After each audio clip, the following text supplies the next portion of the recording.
much, and thank you for the kind introduction. My topic this afternoon is economic progress and decentralization, or how decentralization processes contribute to economic prosperity. Now, I believe there is a gentleman lecturing next door on how to make yourself rich. So if you find what I say unconvincing, you're welcome to step outside and see if he can do any better.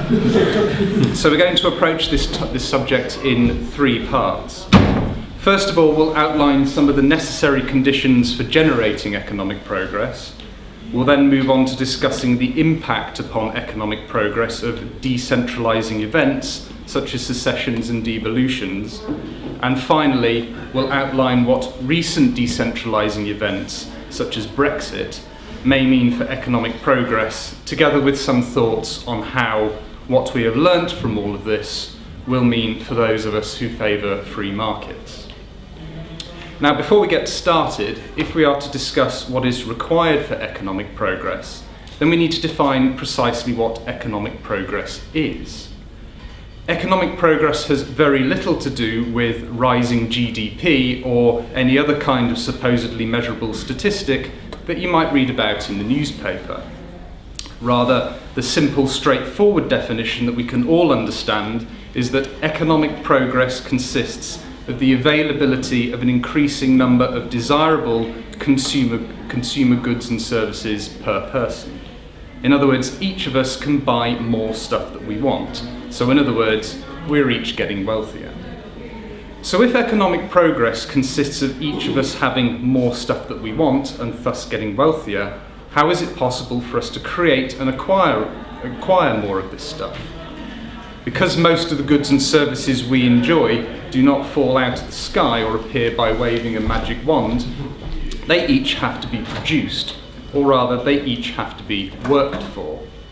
So if we need to work to produce more of what we want, then it follows that we need to make work itself more productive.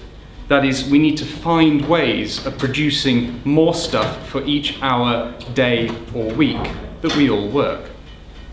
The obvious way to make work more productive is for each worker to be aided more by machines, tools, factories, computers, equipment, and so on. In other words, there needs to be more capital goods per worker that will increase each worker's productivity, as the previous speaker said so much more eloquently. Now, this should be fairly easy to imagine. A workman with a spade is clearly more productive than one who can only dig with his bare hands. A printing press will churn out more books than handwriting. And it is better to transport goods in a van or lorry than on your back. The creation of more and more capital goods that make work more productive is the result of investment. Investment is taking resources available today and turning them into capital goods, which will then produce more consumer goods for us to enjoy in the future. Moreover, the process of investment compounds physical productivity because capital goods can also speed up the process of producing not just consumer goods, but also further capital goods. In other words, the things which help us to make other things are themselves made at a faster rate. The process of saving and investment, therefore, is absolutely critical to the generation of economic progress. And so the question of what is required to generate economic progress becomes squarely the question of what is required to encourage saving and investment. Now, one of the difficult aspects of saving and investment is that it is not instantaneous. It takes time to build a factory. It takes time to assemble a cargo ship or a plane. Sometimes years can elapse before any of these assets begin to yield consumer goods and thus earn a profit for the investors. So, if someone is going to invest their hard-earned savings into such an enterprise, they are only likely to do so if they can be sure that the asset is still going to be there for them once it is completed. Here then lies the crux of what is required in order to encourage more investment and thus generate economic progress. The security of private property, your continued right to own what you own. the more likely it is that the state will confiscate the proceeds of investment, restrict what can be done with the investment, or perhaps even confiscate the investment entirely through some kind of programme of Corbyn-style nationalisation, the less likely it will be that people will invest in the first place, and thus the less likely it will be that there will be any economic progress as a result. So what do we need to do in order to protect private property and thus encourage investment? Now, most of the things that we could list are familiar enough to anyone with a free market bent, and so very little of what I say here will be particularly novel or revelatory. Rather, we'll just outline a few of the most important things and then move on to the more illuminating task of explaining how these can be encouraged by decentralisation. The first and most obvious is the rate of taxation. The more taxes that are lumped onto capital goods, either directly in the form of wealth taxes or indirectly such as taxing profits and dividends, the less attractive investment becomes. The less the investor will get to keep for himself, the less valuable any investment is likely to be for him, and so he will not go to the trouble of investing as much. We therefore want to lower or eliminate the rate of taxation. Second is the rate of regulation, that is, where the state, rather than confiscating chunks of investment capital outright, restricts what investors may do with that investment capital, or heaps upon their shoulders additional artificial costs that they have to meet. The more restrictive the investment environment becomes, the less valuable investment opportunities become in turn, and so the less investment there will be. We therefore need a lower rate of state regulation. The third element necessary for encouraging successful investment is the existence of a relatively sound medium of exchange, or a hard money if you like. A sound medium of exchange is critical for accurate economic calculation, informing entrepreneurs which businesses require how much of each resource. A medium of exchange which is readily inflatable, on the other hand, and is able to be fed into the artificial expansion of credit, causes the distortion of these signals and results in the malinvestment of resources. In other words, they are invested in the wrong things. Now, as the Austrian theory of the business cycle tells us, this is the essence of booms and busts, which, aside from war and outright destruction, are the most impoverishing and wasteful economic events. Finally, we will also add that a relatively stable degree of law and order is essential for the security of private property, and thus for a positive investment environment. However, it is important to emphasise in this regard that the biggest threat to private property is the state, and not individual criminals. The state is the only entity which is regarded as being able to override your property rights with legitimacy and has the power to back it up. In this regard, one subset of law and order is regime certainty, that is, how often the rules and regulations are likely to change. There is no point, for example, investing under today's rulebook if you suspect that the rulebook will be torn up and replaced by another rulebook tomorrow. Regime uncertainty is one of the contributing factors to the prolongation of depressions, where states have elicited heavy-handed responses. The simple fact of not knowing what the state is going to do to create a recovery, ironically, ends up preventing it. Relative stability in the state's approach to taxation and regulation is therefore as important as the height of those taxes and regulations. So, having outlined what is required to secure private property rights, we must preempt an obvious retort to what we've said here, which is that if private individuals will not invest, can't the state just do it instead? In other words, if the state obliterates private property, why can't the state take command of all resources and all of the investing for us? The answer to this is that an investment or investment as a whole is not simply an amorphous lump that has no specific structure. Rather, capital goods must exist in an interlocking latticework which requires the right quantities of the right kinds of goods to work together at the right times.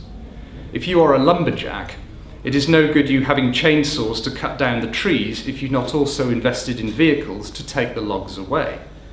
If you have the vehicles to take the logs away, then it's no good if you do not have the sawmills to take them to, and so on. Now, as the namesake of this institution, Ludwig von Mises, told us nearly 100 years ago, only the system of profits and losses can determine precisely how many of which goods should be invested in. There is overinvestment in places where there are losses and underinvestment in places where there are high profits. When, however, the state owns everything, then there is no trade in capital goods, and so there is consequently no profit and loss. Without profit and loss, the state has no method of determining how to allocate productive resources, resulting in too much of some things and not enough of others. For example, in the former Soviet Union, fields of crops were left unharvested because as much as 1/3 of agricultural machinery stood idle owing to a lack of spare parts. This is in spite of the fact that the Soviet economy, as it attempted to industrialize at a rapid pace, had a relatively high output of capital goods. But what mattered was placing those capital goods into the right capital structure, which they could not achieve. And apparently the same system at one time also managed to produce only a single size of men's underwear, and the only available colour was blue. Now, I would say that if the state can't even make a decent pair of pants, then why should we trust it with managing a whole host of complex industries? So, having outlined the requirements for securing private property and thus encouraging a positive investment environment, we can now move on to discussing how decentralization can encourage these things. Now, as we said earlier, the primary threat to private property is not the average criminal, but rather it is the state. It is the state that heaps taxes upon us. It is the state that regulates us. It's the state that prints its monopoly funny money. If the state is the primary threat to private property, then it follows that we need to make the state smaller and weaker rather than bigger and stronger. By smaller and weaker, I mean specifically localizing revenue raising and administrative authority. Not necessarily breaking up each state into smaller states, although that would be ideal, but rather pushing the control to tax and regulate us out from the centre to the provinces. So what effect would the size of each state or the size of each administrative area have upon taxation, regulation and sound money, which are the primary incursions of the state into the sphere of private property? The first effect is that if a small state enacts an onerous tax, it is clear that the tax affects only the citizens of that small locale, plus one or two of its closest trading partners. The rest of the world, however, is left unburdened and can go about its business as before. On the other hand, when a large state enacts a similarly onerous tax, then a far greater number of individuals, businesses and industries will be affected, crippling economic prosperity over a much wider area. Second, if you happen to be one of the unfortunate individuals or business owners who lives in a small state that jacks up its rate of taxation and regulation, then it is much easier for you to jump from a small state to another small state to escape their clutches than it is to jump between larger states. Thus, high taxes and crippling regulations will cause a drain of productivity from the onerous states to the benefit of the less domineering states. Indeed, we are all taught to believe that what keeps the state at bay are constitutional arrangements such as the so-called separation of powers or our voting rights at the ballot box. This, however, is a pipe dream. What really provides an effective check and balance to state power is the competition it faces with other states which may prove to be more attractive places to live. Larger states, however, are more able to restrict the choices the taxed population has, and there will, of course, be fewer alternatives if the rest of the world is populated by similarly large states. If such restriction is achieved, people will stay put in their home state, and the government there can subject them to an ever-increasing rate of taxes and regulations, safe in the knowledge that nowhere else has anything better to offer. And of course, in a smaller state, people are physically closer to the border anyway, so that even relatively impoverished people who wish to escape to a neighbouring state could brave the journey by foot in under a day, something that is much more difficult if the border is hundreds of thousands of miles away. Third, smaller states have much fewer domestic industries and enterprises, perhaps restricted to only one or two specialities and homegrown natural resources. Smaller states cannot produce domestically everything that they want, and are therefore much more reliant upon foreign trade. They are reliant also upon the immigration of productive persons, such as intellectuals, entrepreneurs, businessmen, and cultural or sporting icons.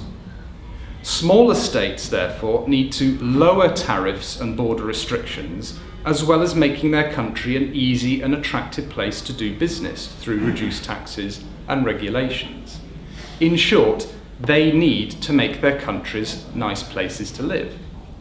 A larger state, however, has a whole array of different industries homegrown already, and thus is able to invoke more impenetrable border restrictions, safe in the knowledge that it is not providing an overwhelming degree of disruption to its economy. And obviously, in the same vein, it has less need to encourage foreign talent to immigrate. Finally, there is the question of sound money. Now, ideally, for the purposes of economic prosperity, the whole world should be on a single common monetary standard, most likely gold or silver. If, however, we are to endure state-issued paper currencies, it is, somewhat perversely, better for us to have as many of them as possible rather than fewer. If the field of acceptance of each paper currency is narrower and constricted to smaller territories, then less economic damage can be done through the inflation of that currency or through the expansion of that currency's credit. Thus, the small territory will only set about destroying itself and one or two of its most closely aligned trading partners if it inflates to an absurd level, and the prospect of such a horror will serve to keep inflationary monetary policy in check. Clearly, however, the artificial expansion of a widely accepted currency, such as the US dollar or the euro, will wreak much more havoc on a continental or global scale, as most recent depressions and financial crises have done.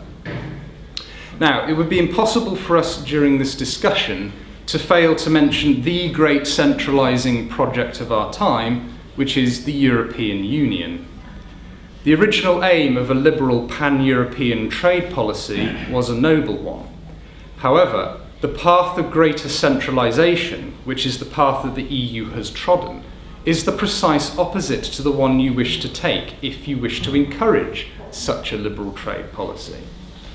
While the EU does not yet have any direct revenue-raising authority, the consolidation of state authority in Brussels has permitted the EU to expand into one of the most cripplingly regulating state entities in the world. The absence of individual trade borders between states, that is, the so-called single market, the platitude that's always trumpeted as the EU's blessing to trade, this is utterly pointless if the EU's internal tax and regulatory regime is blown up to be 1,000 times more oppressive. Now, amusingly, I once saw the European Union misspelt as the European Onion, probably in The Guardian. But if you think about it, the name is actually rather apt, for just like an onion, everything about the EU makes you want to cry. The EU is not a single market as much as it is a single bureaucracy of taxation, regulation, and welfare statism. A single bureaucracy that has managed to place more than 12,000 regulations on milk. How anyone managed to enjoy milk before the EU must be something of a mystery to the EU's army of bureaucrats.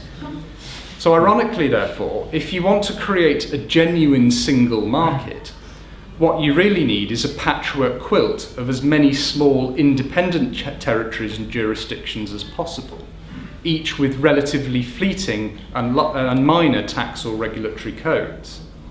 It's no accident that small and politically decentralized countries or jurisdictions, such as Qatar, Luxembourg, Singapore, Brunei, Kuwait, Hong Kong and Switzerland, repeatedly have the highest GDP per capita among countries in the developed world. On the other hand, the profits generated by European listed companies as a percentage of the global markets, these profits have halved since 2001. So, having learnt all of this, what can we say is the way forward for those of us who believe in free markets and economic progress? The first thing we need to realise is that any attempt at affecting the public policy of an existing large state by steering it towards a free market bent is likely to fail in the long run. What I mean by this is trying to encourage the government to enact free market legislation or to voluntarily roll itself back from its largesse. Free markets and a culture of liberty more generally are not simply another option that can be selected at the ballot box.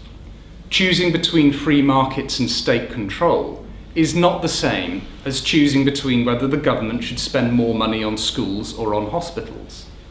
This is because the entire apparatus of a large consolidated state, that is the politicians, the parliaments, the executive departments and civil service and so on, the very existence of all of these things is predicated on a relative absence of freedom and a corresponding enlargement of state power. The state will grow that power if it feels that it can, regardless of whether it should. The most that any attempt at changing public policy will achieve is creating bastardizations of free market solutions, such as the quasi-privatizations of the 1980s and early 1990s. All that happens here is that, much like with Britain's railways and the recent debacle with Carillion construction, the corporate sphere becomes subsumed by the governmental sphere, and nominally private entities end up shouldering the blame for what are really government failures.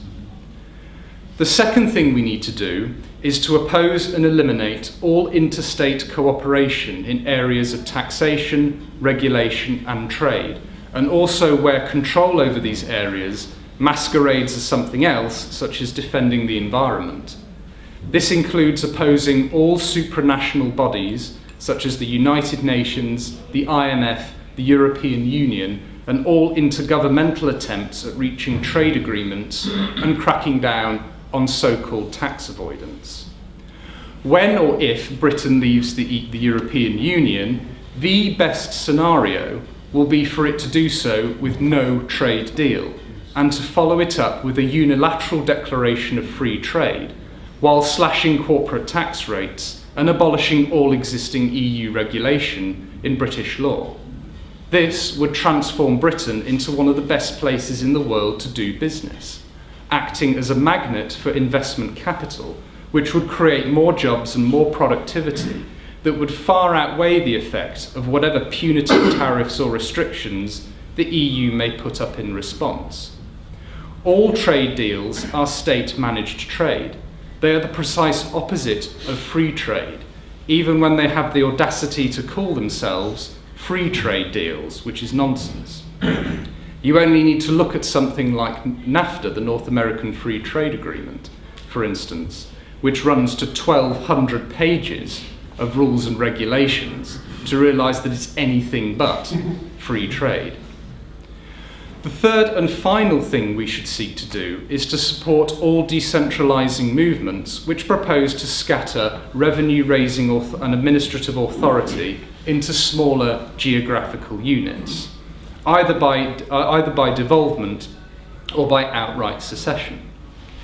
Brexit is, of course, the great decentralising event of our time, but we should also consider what we could do in Britain once we have left the EU. For even without the EU, Britain is one of the most heavily centralised states in the developed world, and we pay for it by being one of the most overgoverned.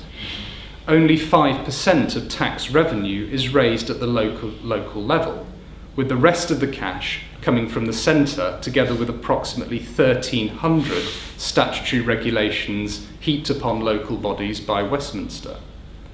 Now, I'm not suggesting that we start sawing bits of Britain off into the People's Republic of Essex, or that we'll need to start flashing passports to get into Watford or wherever. And certainly we should not try to emulate the current devolution arrangements, where the devolved nations have duplicating representations in their own parliaments and in Westminster. Rather, we should seek to devolve administrative authority in as many areas as possible away from central government to the provinces, together with full responsibility for raising the revenue from local sources to fund those functions. So this could include, for example, healthcare, education, policing, housing, planning, social policy, and so on. Ideally, if Britain is to remain a single nation, we need to make central government dependent upon the regions rather than vice versa, and that any authority gained by the central government is granted by the localities. If this was to happen, and the vast majority of state burdens were devolved to local areas, how easy would it be, if you don't like the income tax rates in, say, the West Midlands, to move to the East Midlands? Or if Sussex cripples its businesses with regulations, they can simply hop over county lines to Surrey. This kind of decentralisation is what will keep state power in check in the long run. And this is what will promote the free market and economic progress much more effectively than debating the merits of school vouchers. However, and this is the most important aspect, while a decentralised structure is certainly biased towards less state activity and less state interference in the economy, the focus of our efforts would not be on telling any one of the decentralised administrations what it should do. We would not be telling them that they should privatise their healthcare, although it would be nice if they did. We would not be telling them that they should sell off their public infrastructure or anything like that. Rather, what we should be concentrating on is saying that each locality should be able to decide for itself what it does about these things. So, to take just healthcare, for example, it is true that we would still have socialised medicine across most of the country. But some of those devolved administrations may actually listen to us, and they may decide to introduce free market reforms into their health services. Some of those devolved administrations may bring down the waiting times of operations. Some of those devolved administrations may reduce the cost of treatment. Other people in other areas will then take note and wonder why they are paying through their noses in taxes for a health service that fails to accomplish these things.